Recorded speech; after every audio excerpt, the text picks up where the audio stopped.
Et bien bonjour à toutes et à tous, j'espère que vous allez tous très bien. Aujourd'hui on se retrouve pour du un petit peu plus calme hier avec le Critérium des Pyrénées, un nouveau concept que je vous avais proposé sur la chaîne. Aujourd'hui on va être un petit peu plus calme avec la suite de notre mode pro team et la T-Mobile, mais vous l'avez vu dans le titre, aujourd'hui on va commencer le Tour de France.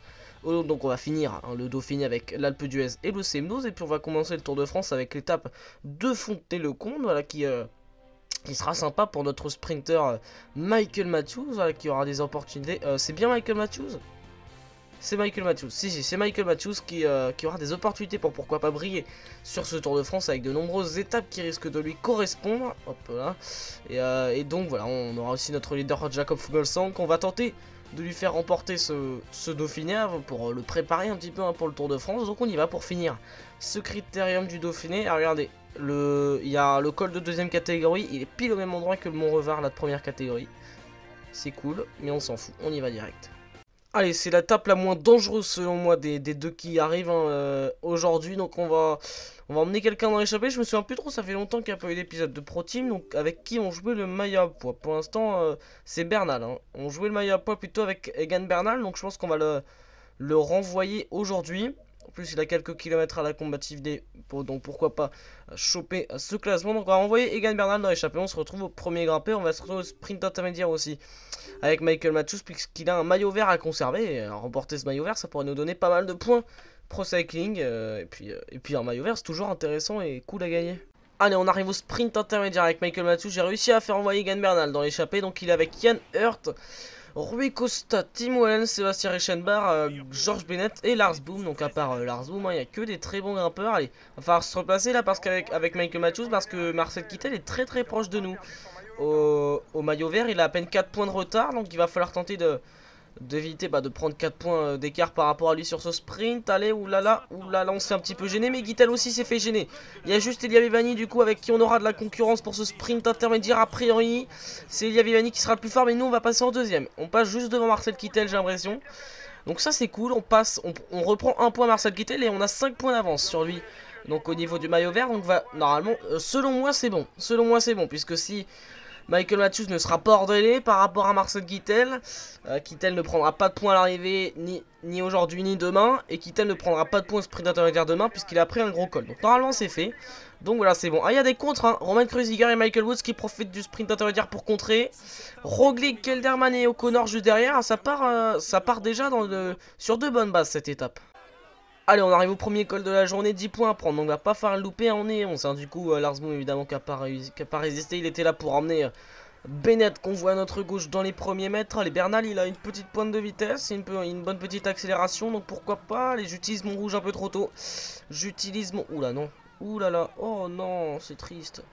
Allez, on est au second col de la journée, le col de Malisol. 3 km 200 à 6,3% de ce côté-là. Allez, c'est Reichenbach qui lance. C'est Reichenbach qui lance à l'avant, nous on reste bien dans les roues avec Bernal, ça va être compliqué hein. Je pense d'aller chercher les points, en fait le meilleur endroit pour chercher les points, non. Le meilleur endroit vraiment pour chercher les points avec Bernal c'est les vrais cols, ah non oui en vrai sprint il est mauvais hein. Accélération non plus c'est pas terrible, donc en fait le meilleur endroit c'est les cols hein. Comme on l'a vu hier, je crois que je l'avais oui je l'ai emmené sur l'étape l'étape du Mont du Chat. Et en fait, on ramassait les miettes en fait avec Bernal, c'est ça le truc. Allez, on est dans la côte de Sievos. Je voulais anticiper à 1 km 500, mais O'Connor l'a fait avant moi. Donc ouais, prendre les points en fait dans ce type d'ascension, c'est le plus compliqué. Hein. Le truc, ce serait de passer en tête tout simplement du col de Sarenne. 25 points direct dans la poche, mais ouais. Ça risque d'être compliqué pour nous. Il y a encore tous nos coureurs hein, dans le peloton, donc ça c'est cool. Ils sont tous là, auprès de Jakob Fuglsang. Allez, on a déjà presque plus de rouge, va falloir en reprendre un petit peu. Putain, voir Roglic dans l'échappée, ça fait bizarre quand même. Se dire que, avant la mise à jour, c'était Bennett le leader de la Lotto Jumbo. Hein. Maintenant, Bennett, c'est le mec avec qui tu joues le maillot à poids. Bon, non, ouais, on est claqué. Bernal, il est claqué dans ce type d'effort, vraiment. Donc, je vais tenter le col d'Arnon, je pense. Hein, mais si je prends pas de points, je vous le montre pas. Notre dernier coéquipier, Emmanuel Bourman, vient juste de craquer. On est tout seul maintenant avec Fuglsang dans cette montée du col de Sarenne. Je pense qu'on n'est pas le seul à être seul d'ailleurs. Mais c'est pas très bien d'être seul quand même. À l'avant ils sont toujours 9 hein, avec Michael Woods qui a pris un peu d'avance. J'ai demandé à Bernal de m'attendre. Hein, comme ça il récupère un max d'énergie pour pourquoi pas repartir demain. Mais il a pris aucun point aujourd'hui. Donc oui, je pense que le maillot à poids on peut lui dire adieu. Par contre là il y a une attaque de Vincenzo Nibali, Froome, Quintana et Haru. Nous on peut pas suivre hein. J'ai pas envie de déjà prendre mon gel. Donc c'est la Midget Code qui prend la poursuite apparemment. Pour Simon Yates il semblerait-il. Donc ouais, plus que 35 coureurs dans ce peloton. Ça a bien cassé. Ça a bien cassé pour l'instant. Je pense qu'on sera plus 35 au sommet.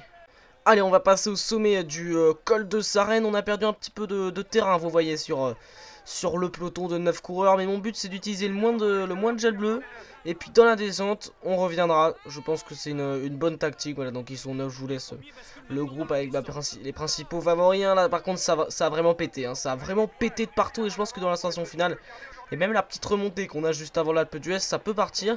Donc il y a toujours Woods, Bennett, Kelderman et Richard Barr. Hein. Je regrette pas d'avoir fait relever Egan Bernal, puisque il n'aurait pas résisté hein, quand on voit comment il était dans le dur au sommet du col d'Ardon, que je vous ai donc pas montré. Il n'aurait pas résisté, donc c'est pas grave. Allez, il y a une minute là à boucher dans la descente. Je vais tenter de les boucher pour faire rentrer Jakob Fuglsang. Allez hop, des virages serrés dans cette descente du col de Sarenne. On a Damien dans un trou, on est dans un groupe de 9. Je vais quand même rouler hein, puisque je pense pas qu'ils vont tous collaborer avec moi. Allez, on arrive aux abords de l'Alpe d'Huez. Je vais tenter de faire l'effort là avec Jakob Fuglsang pour tenter de rentrer. Hop là, les virages assez serrés là.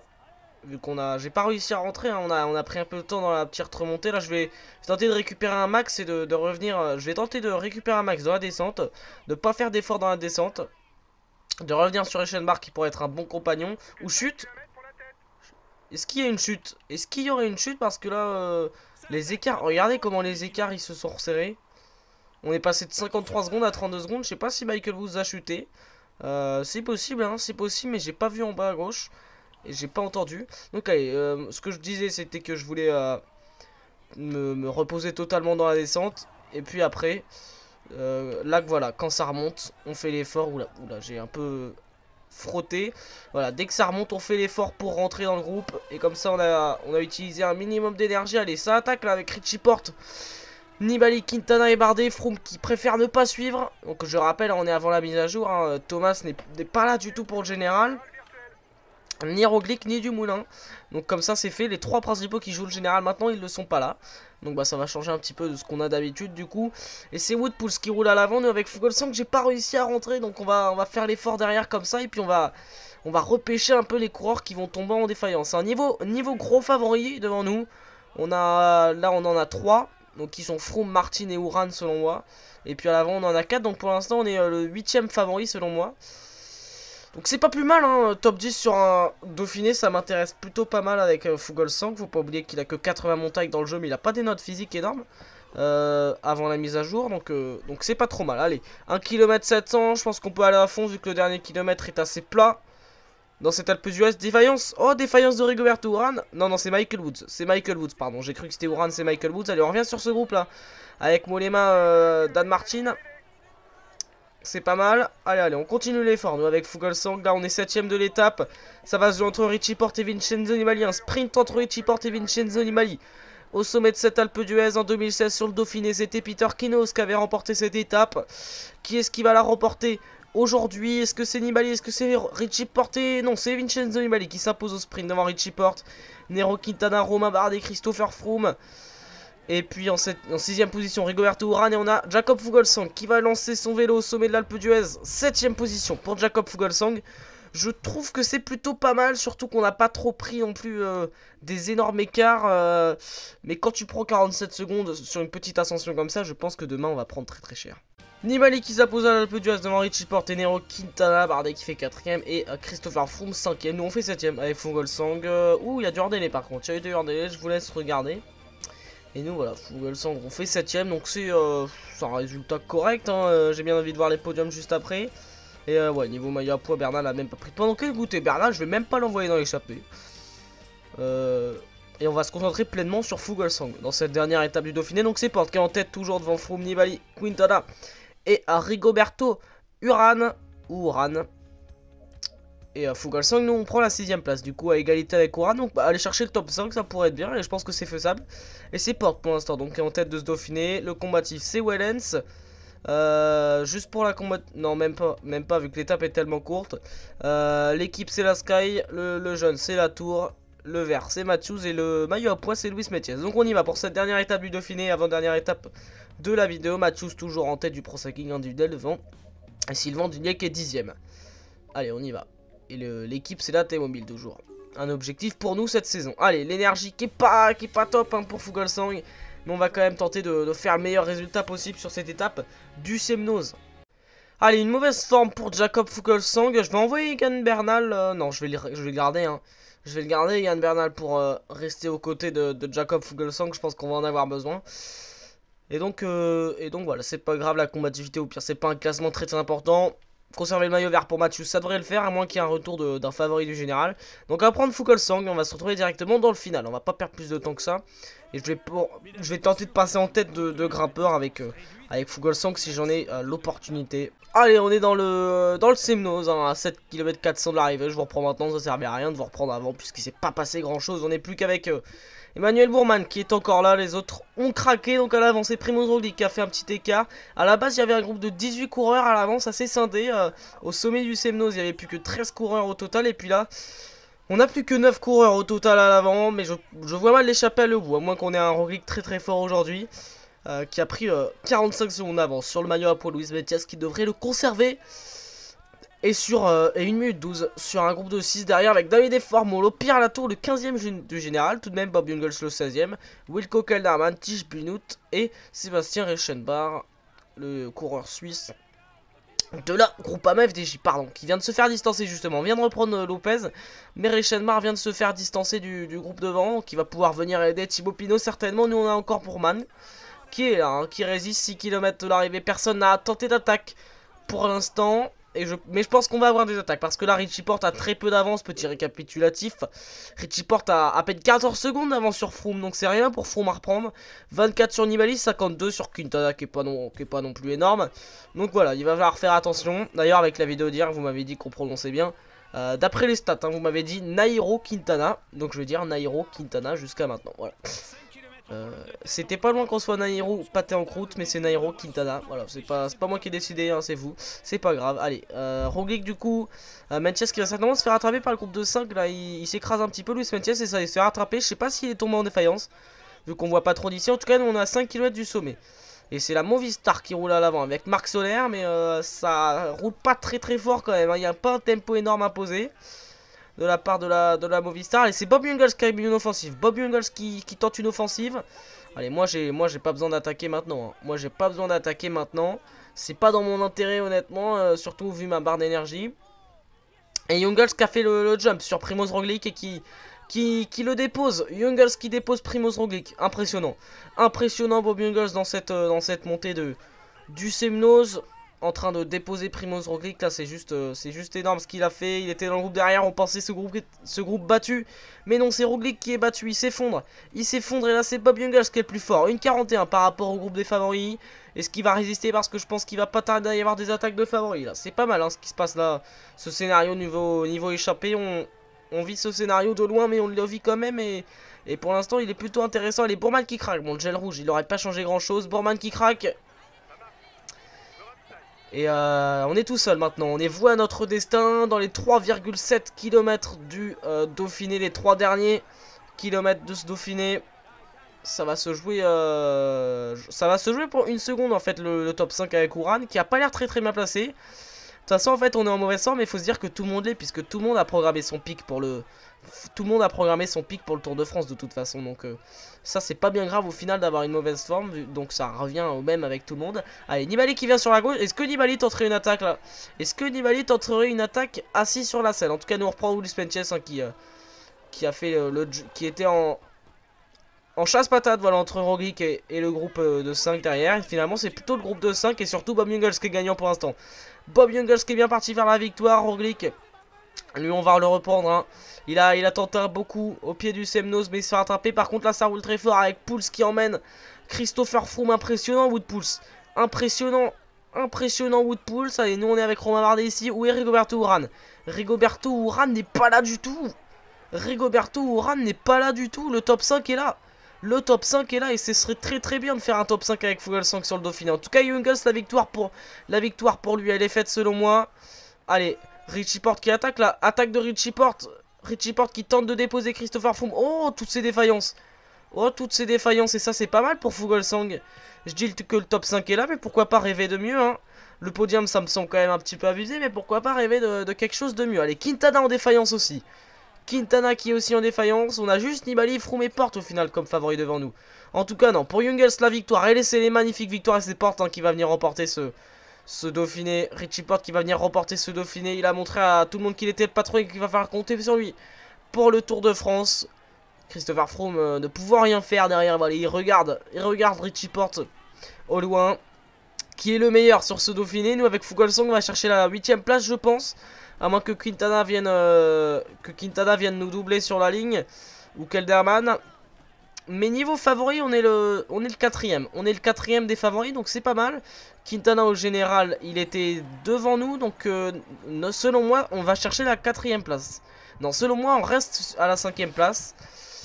On verra bien, écoutez. Non, on reste à la 5ème place. Pas de top 4, pas de top 3. On reste à la 5ème place puisque les 4 premiers étaient devant nous. Ou alors avec nous. Donc on reste à la 5ème place. Top 5 sur ce Dauphiné, c'est bien hein, pour préparer le Tour de France. On prépare bien le Tour de France avec le maillot vert et un top 5. Maintenant, c'est parti pour le Tour de France. On va d'abord regarder les classements quand même. Hein, avant la première étape du Tour de France qui va clôturer cette vidéo. Jungels impressionnant aujourd'hui. Impressionnant Bob Jungels qui vient s'imposer pour une minute 4 devant son compagnon d'échappée Tish Richie Porte qui fait 3ème. Pierre Latour 4ème et Christopher Froome qui vient chercher une belle 5ème place mais qui aurait peut-être pu rêver mieux. Hein. Il suffit juste de reprendre 14 secondes à Porte et là il lui cède 17 secondes. Donc il va rester à la 2ème place. Nibali qui est en 1,29 et nous on est juste derrière avec Fuglsang dans le groupe de Quintana. Bardet par contre qui est très loin. Donc au moins c'est bien, on fait un bon résultat avec Fuglsang, pas d'Ardélé aujourd'hui et du coup le général, voilà c'est ça, on reprend une place, Quintana, Froome et Porte qui restent au même endroit, donc Dauphiné remporté par Porte devant Froome et Nibali, Bardet qui est 6ème et Jungels qui arrive à choper la 7ème place, hein, du coup j'aurais dû faire attention aussi mais bon ça passe quand même, Bardet qui a failli se faire choper la 6ème aussi, et Jungels ça se trouve il reprenait encore plus de temps, il avait la victoire, il avait la 5ème place pardon, mais non, on la garde cette 5ème place, donc ça c'est cool. 5ème place du Dauphiné, on montre que bah voilà, va falloir continuer sur nous hein, pour le Tour de France avec Fuglsang. Le maillot à poids c'est Meintjes devant Latour et Pierre Roland, du coup Luis Meintjes qui remporte un maillot à poids sur ce Dauphiné, il se met en confiance avant le Tour de France. Le maillot vert c'est Michael Matthews devant Marcel Kittel et Peter Sagan, ça c'est cool, on repart avec le maillot vert, donc ça c'est cool. Ça c'est vraiment sympa de repartir avec ce maillot vert du Dauphiné, ça va nous donner plein de points au Pro Cycling et ça va donner plein de points au Pro Cycling pour Matthews qui est en tête de ce Pro Cycling individuel, faut pas l'oublier. Le jeune c'est Pierre Latour devant Tish et Ben O'Connor, l'équipe c'est la Sky devant la UAE et la Milchenton Scott. On est 8ème avec la T-Mobile et le combatif c'est donc Tim Wellens qui le remporte devant Meintjes et Alexei Lutsenko. Bernal qui fait 5ème, j'aurais peut-être pu le renvoyer mais bon c'est pas bien grave, au pire on perd pas grand chose non plus. Et donc oui, c'est Latour qui remporte le maillot blanc, je vérifie juste du coup le Pro Cycling individuel remporté par Michael, qui est pour l'instant c'est Michael Matthews qui est en tête, devant Bob Jungels, Peter Sagan, Richie Porte et Vincenzo Nibali. On a Fuglsang qui est à 7ème place, Sylvain Gilles est 14ème et Danny Van Poppel 22ème pour notre équipe. Et le dernier coureur à avoir des points du côté de notre équipe c'est Kenny de Haas, c'est ça? Non c'est pas ça, c'est Moreno qui a 4 points, mais au moins lui il en a. Au moins lui il en a. Et le tout dernier c'est Alvaro Odex 131ème. Oula. Et on est en tête du Pro Cycling par équipe. Allez c'est parti, on va commencer le Tour de France. Voilà le parcours 1. Les 5 premières étapes c'est du tout plat. Donc la prochaine fois on fera La Roche-sur-Yon, Cholet, Sarzeau et Angers. On fera 4 étapes en une vidéo, comme ça ce sera sympa. Et puis l'autre fois on fera encore 4 étapes. Comme ça on passe ce début de Tour de France nul assez rapidement. La prochaine fois ce sera Roche-sur-Yon, Cholet, Sarzeau, Angers. Et puis après ce sera Mur de Bretagne, Chartres, Amiens et Roubaix. Comme ça voilà. Et donc on passe ce début de Tour de France assez rapidement. Et puis après on entrera dans les Alpes et une deuxième semaine terrible. Hein. 4 étapes de montagne. Et même celle-là qui est assez montagneuse dans la deuxième semaine. Et puis là on aura tour assez montagneux avec un final sans plaine hein, à partir de Valence. Il n'y aura plus aucune étape de plaine et puis il va falloir attendre les Champs-Élysées. Donc ça va être un final très compliqué sur ce Tour de France. Et les pavés peuvent nous avantager avec Fuglsang vu qu'on est l'un des meilleurs leaders avec l'un des leaders avec la meilleure note pavé. Pardon. Allez on va composer l'équipe. Donc on aura Michael Matthews, Fuglsang évidemment les coureurs à qui on doit programmer le pic qui vont venir. Ils vont tous venir. Bataglin qui pourra être intéressant pour prendre certaines échappées. Valgren aussi, pourquoi pas. Là, il y a les coureurs.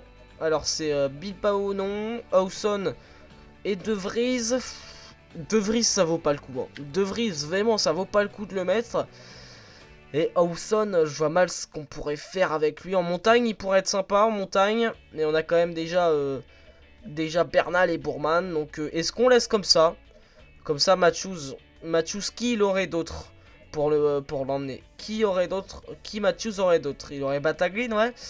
Mais est-ce que ça vaut... Non, je pense pas que ça vaut le coup de laisser Van Poppel. Je pense pas que ça vaut le coup de laisser Van Poppel. Mais qui on mettrait à la place? Mais qui on mettrait... qui on mettrait à la place, voilà. On mettrait Damian Hawson. Je sais... Alors j'hésite vraiment. C'est soit Damian Hawson, soit Van Poppel. Mais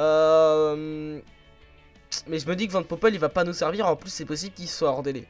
Donc on va mettre Damian Hawson, c'est parti. Voilà, comme ça il y a juste Michael Matthews qui sera emmené par Dillier qui a une bonne pointe de vitesse et une très bonne accélération.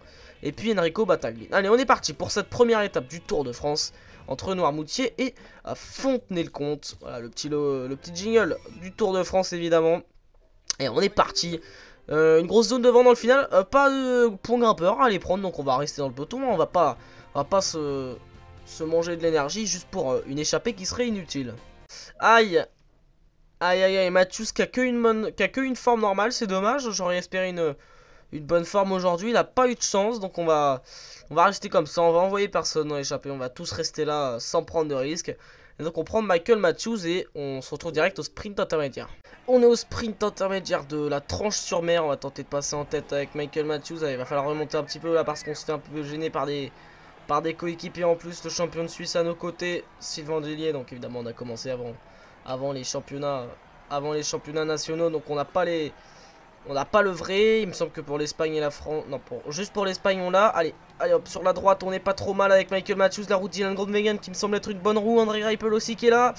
On va tout donner avec Michael Matthews. On va passer en tête. On va lance le vélo. Et oui, on passe en... Ah non, c'est Peter Sagan. Ouh, ça doit pas jouer à grand chose. Mais c'est Sagan qui passe en tête et on passe deuxième. Donc c'est pas mal. À l'avant, on a 5 coureurs. Hugo Hull, Rein Taramae, Vegard Steck-Langen, Geoffrey Soup et Julien Simon. Pour l'équipe Cofidis qui sont tous les deux à l'avant. Voilà, ça collabore plutôt bien, on peut voir. Simon qui est le seul à avoir pris des points pro cycling pour l'instant. Ça collabore plutôt bien, hein. Tout le monde collabore. Donc une belle petite échappée avec tout type de coureurs. Et donc non, ne pas collaborer. Et donc est-ce qu'on a du vent dans cette deuxième partie d'étape? Comme prévu au briefing, il y a du vent. Ok, il y a du vent, donc on va faire attention parce qu'en plus là, on a